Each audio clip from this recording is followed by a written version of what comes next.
Hi everyone, welcome to Niffer's Critters. This is Miss Juniper, my spotted python. And usually she's pretty calm during the day, but she is on a mission today to get somewhere. I don't know where. She just keeps climbing all over me and trying to get onto my tablet stand. But she is a spotted python, and spotted pythons are a member of the smallest species of pythons in the world, antaresia. And the spotted pythons are the largest of the antaresia pythons, I believe, and they are also the darkest in color. And with the dark color and the rainbowy iridescence that they have, they're just so pretty in the sunlight. So this summer I'll have to try to capture that on camera. But anyway, I think they get around to the size of a corn snake, maybe a little bigger. I'm not 100% sure, but the children's pythons are the next size down, I believe. And they are a little bit more tan, kind of sandy in color. And then there's also the Stimson's pythons, which I don't know. I thought I heard that they were going to stop using the term Stimson's pythons because they figured out that they're just a different locality of children's pythons. But I still see the term being used, and they do look a little bit different in color, kind of almost in between the children's and the spotted. But regardless, the smallest is the pygmy python, and that is actually the smallest type of python in the world. And Bob from Green Room Pythons has one. So if you want to see what a pygmy python looks like, go to his channel and find his videos about Pip the pygmy python. What are you trying to do? Do you even know? Yeah, so that's a little bit of information about the spotted python. They come from Australia, and they're native to Australia. So we can't get any more from Australia because of their laws about native species. So what we have here is what we have here. And whenever I've looked online for breeders, I have had a hard time finding them. I see a lot of children's pythons, but I don't see as many spotted or pygmy pythons. So I thought maybe someday, if I decide that I like snake breeding and want to contribute to the antaresia hobby. Words are hard sometimes. What was I even saying? If I can get my hands on a male and I've decided I like snake breeding, I might consider breeding her, but I'm not sure. We'll see. She's just a really cool snake. I've heard that antaresia pythons can be spicy. Does she look spicy to you? She does not look spicy to me. She's never hissed at me. She's never struck at me. She's very zen. She just hangs here. Sometimes she'll even curl up in my hand and just take a nap. One time I was sitting outside, and it was a warm day, and she curled up in my warm hand in the sun and just stayed in the same position for like 2 hours until it got dark. She's usually pretty calm during the day, and then she becomes a busybody at night. And she will cruise around her enclosure, and she will watch the cats who watch her back, and it's very cute. It's hard for me to see when she's out just because she blends in so well to her substrate and her cork bark and stuff, things that she climbs on. But I always know when she's out because the cats are over there focusing on her enclosure. She's got really pretty golden eyes. I don't know if I can capture them right now, but they're really pretty. That right there, that lady, that's my grandma. Grandma Betty. She is my dad's mom. and she was the best person in the whole wide universe. I loved her very dearly. She was funny and silly, and she was very kind and loving, and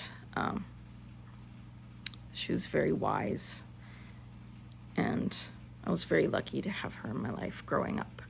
I always felt kind of different growing up, which I later found out is because I'm autistic and also possibly ADHD. She never made me feel like there was anything wrong with me. I always felt perfect. There's a song by the singer Ellis that she wrote about her grandma, and one of the lines is, "I felt like the sun seeing myself in your eyes." And that line always makes me think of my grandma, because that's how I felt whenever she looked at me. And she ended up getting Alzheimer's, and then she had a stroke.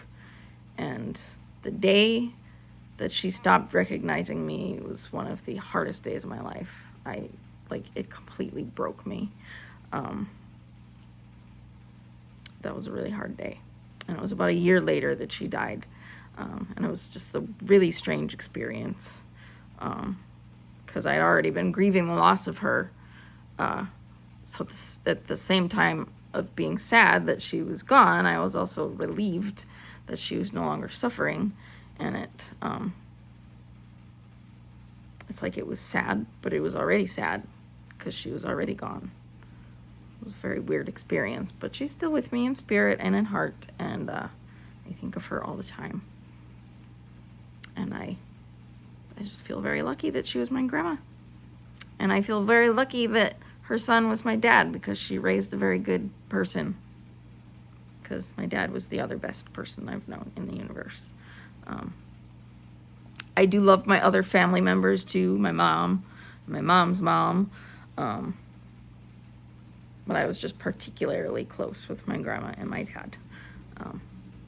We were like kindred spirits, so.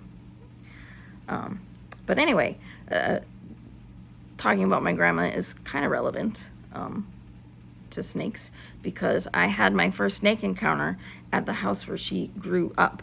She grew up in Grand Rapids, Minnesota, in this little wooden house that was in the middle of nowhere, and it was still standing.